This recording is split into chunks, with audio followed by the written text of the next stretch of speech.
তেওঁ আৱেগত কিছুমান কথা কৈছে। একচুৱেলি হয়ো তেনেধৰণৰ।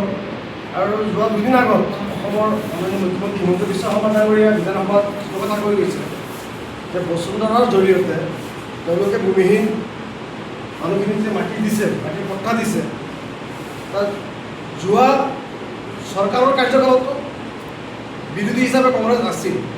থকাৰ পাছতো কংগ্ৰেছে কোনো মাত মতা নাছিল বা বিচৰা নাছিল।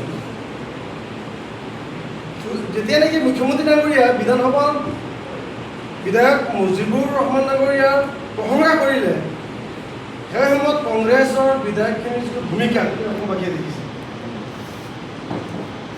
গোটেই কংগ্ৰেছী বিধায়কসকলে নীৰৱ।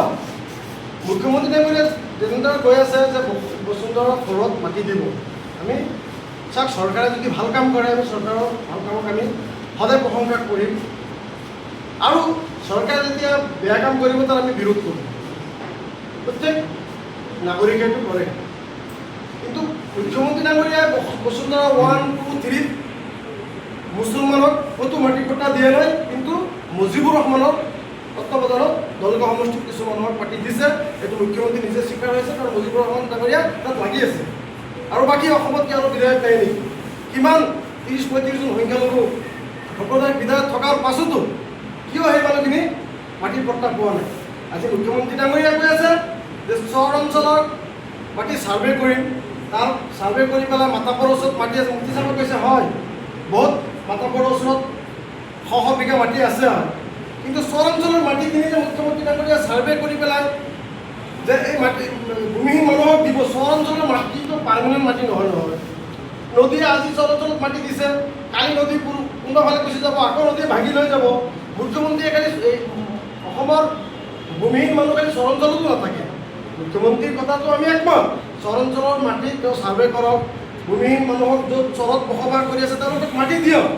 চৰ অঞ্চলৰ বাহিৰে যিমান মাটি মানুহ আছে অসমত, লাখ লাখ ভূমিহীন মানুহ আছে, যিসকল 71 চনৰ আগত অহা, যিসকল প্ৰকৃত ভাৰতীয় নাগৰিক, সেইসকলক মুখ্যমন্ত্ৰী ডাঙৰীয়াই তেওঁলোকক মাটিৰ পট্টা দিয়ক।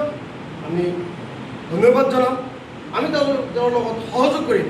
কিন্তু আজি মুখ্যমন্ত্ৰী ডাঙৰীয়াই যেতিয়া কৈছে বসুন্ধৰা ফৰত আমি ভূমিহীন মানুহখিনিক মাটি দিম, কিন্তু কংগ্ৰেছৰ ভূমিকা কি আছিলে? এই সময়ত তেওঁলোকে নীৰৱ হৈ আছিল। বিৰোধী হিচাপে মই কওঁ, কংগ্ৰেছৰ এতিয়া সময় আছে, বিগত স্বাধীনতাৰ পাছত যি কৰিলে, মুছলমানক যি নিক্ষেপ কৰাৰ যিটো তেওঁলোকৰ ষড়যন্ত্ৰ আছিল, আৰ্থিকভাৱে, শৈক্ষিকভাৱে চাৰিওফালৰ পৰা কংগ্ৰেছে ডমিনেট কৰি ৰাখিছে ধৰ্মীয় সংখ্যালঘু মানুহখিনি। আজি যাৰ কাৰণে এই অৱস্থা, আজি মানুহখিনি মাটি নাই। আজি আমাৰ মানুহখিনি যে বাহিৰত যোৱাৰ পাছত তেওঁলোকে যে মিয়া বুলি গালি পাৰে, বাংলা দেখিব, এনেকুৱা নেকি? তেওঁলোকৰ থাকিবলৈ জেগা নাই, থাকিবলৈ ঘৰ নাই, তেওঁলোকে নাজানে ভাষা নাই, শিক্ষিত, এইখিনি কোনে কৰিছে? বিগত আগৰ চৰকাৰবিলাকে কৰিছে। কংগ্ৰেছে ইচ্ছা কৰিলে মুছলমানে যিমানখিনি কংগ্ৰেছক দিছে, তাৰ পৰা যদি 10% মুছলমানক কংগ্ৰেছে দিলে হয়, আজি এই অসমৰ মুছলমানৰ অৱস্থা এনেকুৱা নহ'লহেঁতেন। আমাৰ মুফতি চাহাবে আৱেগিক হৈ যে তালাক শব্দটো কৈছে, আপোনালোকে বেয়া পাব নালাগে, হয়, বহুত আৱেগিক হৈ গৈছে। আজি কংগ্ৰেছক মুছলমানে ইমানখিনি দিয়াৰ পাছতো কংগ্ৰেছে কিয় দিয়া নাছিল? আজি ডাঙৰ ডাঙৰ লেকচাৰ মাৰে বিধানসভাত বহি তেওঁলোকে।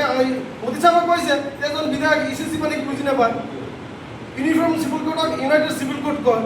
গতিকে এনেধৰণৰ বিধায়কক আমাৰ মানুহখিনিয়ে জিকা বিধানসভাত পঠাই দিয়ে, আৰু 5 বছৰ তেওঁলোকে চৰকাৰৰ পৰা দৰমহা লয়, আৰু নিজৰ সম্পত্তিৰ পাহাৰ কৰে। আৰু আমাৰ এই দুখীয়া মানুহখিনি, আজি ভূমিহীন মানুহখিনিৰ কাৰণে যদি তেওঁলোকে কিবা এটা চেষ্টা কৰিলেহেঁতেন, চৰকাৰক যদি আবেদন কৰিলেহেঁতেন, চৰকাৰৰ লগত লাগি মিলা মিছি কৰি মানুহখিনিক ইচ্ছা কৰিলে মাটিৰ পট্টা দিব পাৰিলেহেঁতেন, কিন্তু তেওঁলোকে দিয়া নাই। গতিকে যাৰ কাৰণে কংগ্ৰেছৰ যিটো ভূমিকা ধৰ্মীয় সংখ্যালঘু মানুহখিনি অলৰেডি বুজি পাইছে, আৰু অনাগত দিনত আকৌ লাহে লাহে সকলোৱে বুজি পৰি উঠিছে তেওঁলোকে যে কাৰ হৈ কাম কৰি আছে। আজি যি চৰকাৰ অসমত চলি আছে, এই চৰকাৰখন কাৰ? এই চৰকাৰখন আগত কাৰ আছিল? যোৱাকালিৰ কংগ্ৰেছ, আজিৰ বিজেপি, হয়নে নহয়? গতিকে মইতো কওঁ জিপি চৰকাৰ এইজন কংগ্ৰেছৰ পৰা অহা এই বিজেপি চৰকাৰ।